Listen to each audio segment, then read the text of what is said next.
హైదరాబాద్లో తెలంగాణలో చాలా రకాల, ఎందుకంటే అల్టిమేట్గా సాంకేతిక పరిజ్ఞానం ఏదున్నా కూడా ప్రజలకు ఉపయోగపడని సాంకేతిక పరిజ్ఞానం వృధా అనే ఒక మంచి ఆలోచనతో, ముఖ్యంగా నిన్న ఇప్పుడే సివి ఆనంద్ గారు మాట అన్నారు, ఆర్టీఏ వాళ్ళు, రోడ్ ట్రాన్స్పోర్ట్ అథారిటీ వాళ్ళు వాలెట్ అనే ఒక సర్వీస్ నిన్న లాంచ్ చేశాం. నిన్న మధ్యాహ్నం 3:30-4 గంటలకు అనుకుంటా, కరెక్ట్గా 24 గంటల్లో 70,000 డౌన్లోడ్స్ అయినాయి. అంటే ప్రజలు ఏం కోరుకుంటున్నారనే దాన్ని బట్టి అర్థం చేసుకోవచ్చు మనం. అంటే ఈరోజు ఒక హైదరాబాద్ మహానగరంలోనే 70,000 మంది ఆ అప్లికేషన్ని డౌన్లోడ్ చేసుకున్నారు ఐఓఎస్లో, ఆండ్రాయిడ్లో. అంటే ఏ రకంగా టెక్నాలజీ అనేది ప్రజల జీవితంలో కన్వీనియన్స్ పెంచేదానికి, సౌకర్యాన్ని పెంచేదానికి, మరి ముఖ్యంగా ఈ అనవసరపు ఇంటర్ఫేస్ తగ్గించేదానికి ఉపయోగపడుతుందో దాన్ని బట్టి అర్థం చేసుకోవచ్చు. ఇప్పుడు ఇక్కడికి వచ్చిన తర్వాత కూడా మీరు చూశారు, చాలామందికి మీకు ఒక శేష ప్రశ్నగా ఉండొచ్చు, ఐఓటీ అంటే ఏంటి, ఇంటర్నెట్ ఆఫ్ థింగ్స్ అంటే ఏంటి అని. ఇంటర్నెట్ ఆఫ్ థింగ్స్ అంటే చాలా సింపుల్గా మామూలు పరిభాషలో చెప్పాలంటే మన దైనందిన జీవితంలో మనం చేసే వివిధ కార్యక్రమాలని మరింత సౌకర్యవంతంగా టెక్నాలజీని వాడుకొని చేయడం. ఉదాహరణకి సాధారణంగా ఎక్కడికి వెళ్ళినా రిబ్బన్ ఇస్తారు కట్ చేయమని, ఇక్కడేమో వాళ్ళు ఒక డిజిటల్ ఒక చిన్న ఫోన్లో యాప్లో అది కట్ చేయించారు రిబ్బన్. అదే పద్ధతిలో సెన్సర్స్ పెడతాము ఎక్కడికక్కడ. అంటే ఉదాహరణకి నేను మున్సిపల్ అడ్మినిస్ట్రేషన్ మినిస్టర్గా కూడా ఉన్నాను. చాలా చోట్ల మనకు ఒక కంప్లైంట్ ఏమొస్తుంది, చెత్తను అక్కడి నుంచి తరలించడం లేదు, లిఫ్ట్ చేయడం లేదు అని. ఇప్పుడు రాబోయే రోజుల్లో ఎలాంటి కార్యక్రమాలు రాబోతూ ఉన్నాయంటే, టెక్నాలజీ ఎంత అభివృద్ధి చెందిందంటే ఆ చెత్త బిన్స్ ఏవైతే ఉంటాయో డస్ట్బిన్స్, వాటిలో కూడా సెన్సర్ పెట్టి ఒక పాయింట్కి చెత్త చేరుకుంటే వెంటనే ఒక అలర్ట్ని ఆ కమాండ్ కంట్రోల్ సెంటర్కి చేరవేసి ఒక వెహికల్ వెంటనే వచ్చే విధంగా చేసే పరిస్థితి ఈరోజు ఐఓటీలో ఉంది. చిన్న ఎగ్జాంపుల్ కింద చెప్తాను.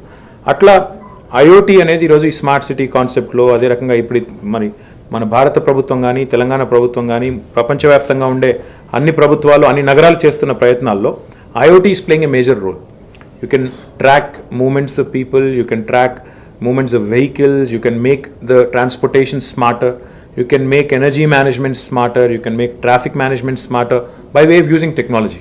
So ultimately మన ప్రస్తుత పరిస్థితుల్లో మొత్తం భారతదేశంలోనే అన్ని నగరాలు కూడా ఇప్పుడు భారత ప్రభుత్వం ప్రకటించిన స్మార్ట్ సిటీ కాన్సెప్ట్ కానీ మరో కాన్సెప్ట్ కానీ వాటన్నింటికి సంబంధించి టెక్నాలజీ అనేది ఒక కీ రోల్ ప్లే చేయబోతోంది స్మార్ట్ సిటీ కాన్సెప్ట్లో కూడా. Smartening of a city is nothing but smartening the citizens. అంటే ఇందాక సివి ఆనంద్ గారు చెప్పినట్టు మనం ఎంత ఇఫెక్టివ్గా టెక్నాలజీని వాడుకుంటే అంత ఇఫెక్టివ్గా మనం సిటిజన్స్కి, పౌరులకి మెరుగైన సేవలు అందించవచ్చు, కరప్షన్ తగ్గించవచ్చు. దీని బెనిఫిట్స్ మ్యానిఫోల్డ్, చాలా రకాల బెనిఫిట్స్, ప్రయోజనాలు దీనివల్ల ప్రజలకు కానీ ప్రభుత్వానికి కానీ ఉంది. కాబట్టి ఈరోజు ఈ డిజిటల్ ఇన్నోవేషన్ సెంటర్ ఏదైతే ఇన్సిసెంట్ విజయ్ గారు, అదే రకంగా Rajender Pawar garu, I should tell you a couple of things about him. He's the founder chairman of NIIT. And NIIT మీ అందరికి కూడా, మనందరికి కూడా తెలుసు ఏ రకంగా భారతదేశంలో డిజిటల్ లిటరసీని విస్తరింపజేసే క్రమంలో ఎంత పెద్ద రోల్ ప్లే చేసింది ఎన్ఐఐటి అనేది అందరికీ తెలుసు, ఎంత పాపులర్ నేమో అందరికీ తెలుసు. అదే రకంగా ఈరోజు వారు నాస్కామ్లో కూడా సైబర్ సెక్యూరిటీ కౌన్సిల్కి చైర్మన్గా కూడా ఉన్నారు. అంటే భారతదేశం ఎదుర్కొంటున్న అతి ముఖ్యమైన సవాళ్ళలో సైబర్ సెక్యూరిటీ కూడా ఒకటి.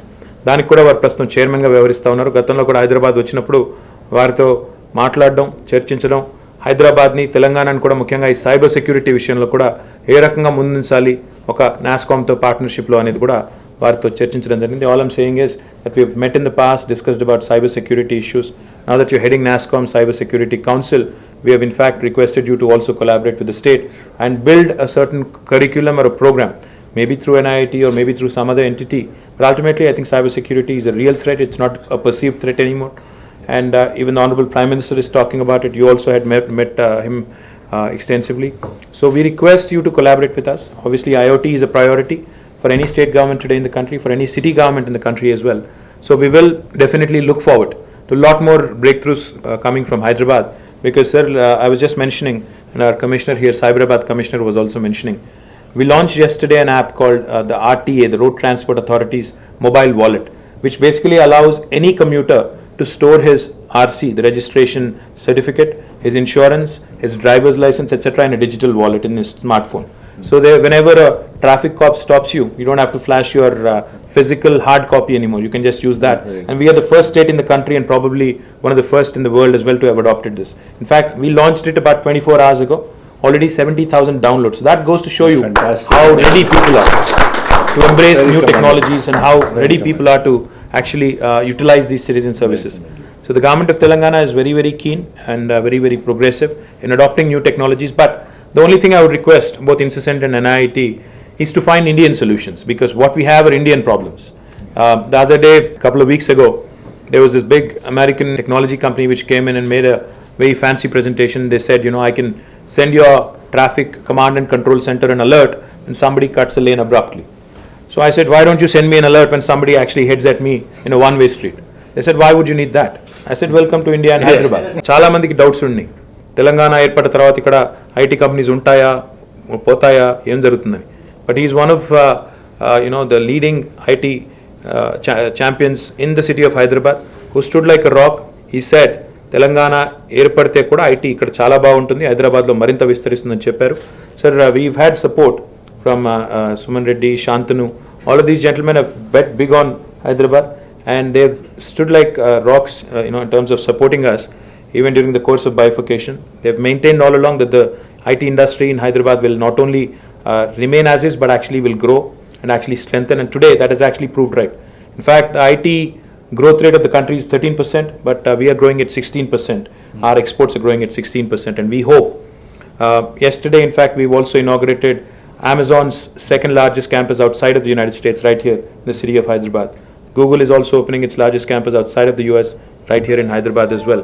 Out of the top 5 tech companies in the world today, highly valued companies that is, 4 of them have their largest operations outside of their head office in the city of Hyderabad. So that goes to show you the inherent strength of Hyderabad. So I hope, the reason why I'm saying all this is we want Mr. Pawar to overlook Delhi, Bangalore, Bombay, Mumbai, and come to us. Because sir, there is a lot of potential, there's a lot of hope, there's great deal of human resources. The city is fabulous in terms of connectivity. So we hope you do more with us, not just partner with Incessant, but do more on your own.